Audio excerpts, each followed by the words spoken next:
তোমরা তোমরা রাকিব মিয়ার শেখ হাসিনার পদ্মা সেতুটারে কি মনে করে আল্লাহ মাহবুদে জানে। পদ্মা সেতুতে আমি উঠতেছি, আমার যদি তুমি ধন বুঝো যে তুমি আমার ধুন বুঝাবা। আমি ভাঙা গেছি কয়বার জানো? বাঙ্গা ধন যাই না ভাঙা আমি ধুন গেছি, একবার না, আমি ভাঙা গেছি না। আমরা বাংলাদেশের নাগরিক না, আমরা জীবনে আমি পদ্মা কইছি সেতু নিজের একবার চোখে দেখি নাই। ইয়ে হইবে, তুমি কি কইলে আমারে কও? তুমি গেছো ধন্দা গেছো এগুলো পদ্মা সেতু বড় রে ভাই অনেক। এইটা কো, আমি তো কইতেছি একবারের সাইডটাও এটা হচ্ছে বড়, এটা বুঝেছি।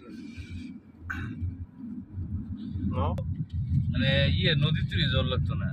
এর আগে যে একটা এরিয়া লইছে আরে ভাই আমি ইউটানের, এগুলো কইতেছি না ভাই, আমি সেটার কথা কইতেছি যে এক পাশে লেন দিতে সেটা নাই। আরে আমরা তো আসে 5.5 কিলো, তাহলে এইটা হিসেব করে লাভ আছে?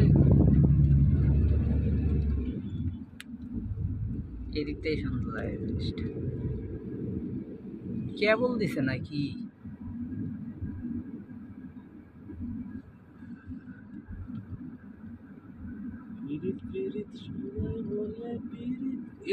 এক লাখ টাকা, কয় লাখ টাকা বিদেশ হয়েছে? এতদিন 3,000 টাকা পড়ছে।